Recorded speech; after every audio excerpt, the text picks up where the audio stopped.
ሁቲዎች በዚህ ጦርነት ውስጥ በርትተው ቢቀጥሉ ለኢትዮጵያና ሌሎች አፍሪካ ቀንድ ሀገራት የሚኖረው ስጋት ምንድን ነው?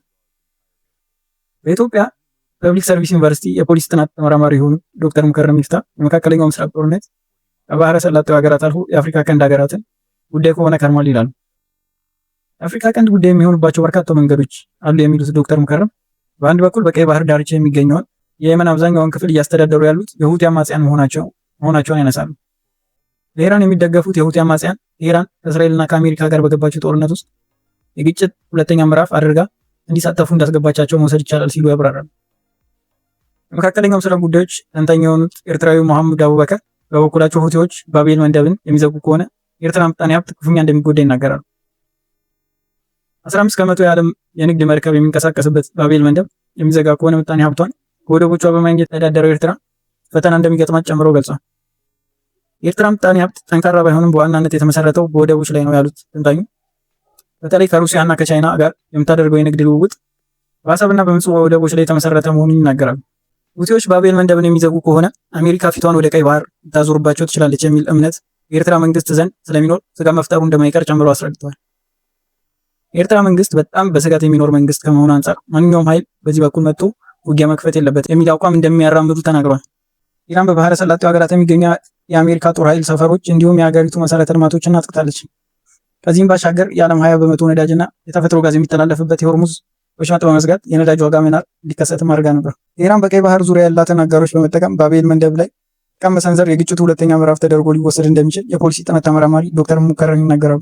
በርካታ የፖለቲካ ሊቃን የተገደሉባት ኢራን የሚፈጸምባት ጥቃት እየበረታ ሲመጣ ጥቃቱን ወደ ተለያዩ የባህረ ሰላጤው ሀገራት ለማስፋት አማራጭ ተጽዕኖ ማሳደሪያ መንገዶች ከመጠቀም አኳያ እስካሁን በዝምታ የቆዩት የሁቲ አማጽያን ወደ ግጭቱ እንዲገቡ መረጓን ጨምሮ ገልጸዋል። የዓለም ነዳጅ ዘይት ቀውስ ኢኮኖሚያዊ ስጋት ውስጥ የጣላቸው የአፍሪካ ቀንድ ሀገራት በተለየ ጉዳዩን አሳሳቢ የሚያደርገው የሁቲ አማጽያን በዚህ ጦርነት ውስጥ በቀጥታ መሳተፋቸው ነው። ዶክተር ሙከረም የሁቲዎች በቀጥታ በዚህ ጦርነት ውስጥ መሳተፍ የአፍሪካ ቀንድ ሀገራት የዓለም ኢነርጂ ቀውስ በቀጥታ እንደሚሰማቸው ያደርጋል ብሏል።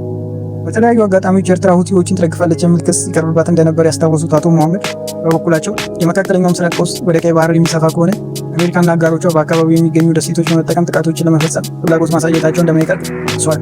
ይህ ደግሞ የኤርትራ መንግስት ስጋት ነው ያሉት ተንታኙ አስመራ እነዚህን ደሴቶች ዋሽንግተንና አጋሮቿን የማትፈቅድ ከሆነ በጸጥታ ብቻ ሳይሆን በጂኦፖለቲክስም በጣም ትጎዳለች ሲሉ አብራርተዋል። ሁቲዎች በመካከለኛው ምስራቅ ግጭት ላይ ቀጥተኛ ተሳታፊ መሆናቸው ሌላው ስጋት በሶማሊያ ከሚንቀሳቀሱ አልሸባብ ጋር የአሜሪካን ተጽዕኖ ለመቋቋም ትብብር ለማድረግ ስምምነት ያላቸው መሆኑ አንዱ ጉዳይ እንደሆነ የፖሊሲ ጥናት ተመራማሪ ያስረዳሉ። እነዚህ ሁለት አካላት በአፍሪካ ቀንድ ትብብር የሚያደርጉ ከሆነ የአሜሪካን የእስራኤል የቅርብ አጋር የሆኑት የተባበሩት አረብ ኤሚሬትስ ፍላጎቶች ላይ ጥቃት ሊፈጸሙ ይችላሉ የሚል ስጋት እንዳለም ጠቅሷል። በአፍሪካ ቀንድ ባሉ ሀገራት ዘንድ እንደ የተባበሩት አረብ ኤሚሬትስ ያሉ ሀገራት ጠንካራ የሆነ ተጽዕኖ ስላላቸው በመካከለኛው ምስራቅ ያለው ጦርነት የማይረግብ ከሆነ የኤሚሬትስ ኢንቨስትመንቶች ላይ ሁቲዎች ወይንም አልሸባብ ጥቃት ሊፈጽሙ ይችላሉ ሲሉ ስጋታቸውን ገልጸዋል።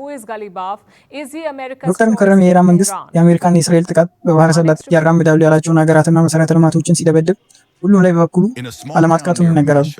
ከኩዌት፣ ከኳታር፣ የኦማንና የሳውዲ አረቢያ ሁሉ የተለየ ኢራን ወደ ተባበሩት አረብ ኤሚሬትስ የሚሳኤልና የድሮን ጥቃት በተደጋጋሚ መፈጸሙን አስታውሰዋል። የኢራን አጋር የሆኑት ሁቲዎች ወይንም አልሸባብ በአፍሪካ ቀንድ ያለ ማንኛውንም የተባበሩት አረብ ኤሚሬትስ ኢላማ ማጥቃታቸው እንደማይቀር ጨምሮ ይናገራሉ። በመካከለኛው ምስራቅ ጦርነት ከተቀሰቀሰ በኋላ በኢትዮጵያና በኤርትራ መካከል ተፈጥሮ የነበረው ውጥረት ወደ ለየለት ጦርነት አለመሸጋገሩ በአፍሪካ ቀንድ ያሉ የፖለቲካ ኃይሎች መካከል የሚፈጠር ልዩነት መነሻ ላይ ጥያቄ እንዲያነሱ እንዳደረጋቸው አቶ ሙከረም ይናገራሉ። በመሰረታዊነት በአፍሪካ ቀንድ ያሉ ግጭቶች አፍሪካ ቀንድ ውስጥ ባሉ የፖለቲካ ኃይሎች መካከል ያለ የፖለቲካ ልዩነት የፈጠረው መሆን አለመሆኑን እንድንጠይቅ እድል የከፈቱ ይመስለኛል። የተባበሩት አረብ ኤሚሬትስ በአፍሪካ ቀንድ ያለ ጠንካራ ፍላጎት ያላቸው መሆኑን የምትደግፋቸው ኃይሎች በአሁኑ ወቅት በሱዳን እንዲሁም ከዚህ በፊት በሊቢያ መንግስትና የስርዓተ ለውጥ ለማምጣት ጥረት ሲያደርጉ ቆይታቸውን ጠቅሰዋል። ስለዚህ በኢትዮጵያም ሆነ በአፍሪካ ቀንድ የሚኖሩ ግጭቶች የተባበሩት አረብ ኤሚሬትስ ተሳትፎ የእነርሱን ብሔራዊ የደህንነት ፍላጎት ከማሳካት ባሻገር እነዚህ የአፍሪካ ሀገራት ውስጥ ያለመግባባት የሊቃን ተግባቦት መጥፋት በሀገር ማሰብ የመነጨ ልዩነት አለመሆኑ በከፊል የሚያሳይ ይመስለኛል ሲሉ ተናግረዋል።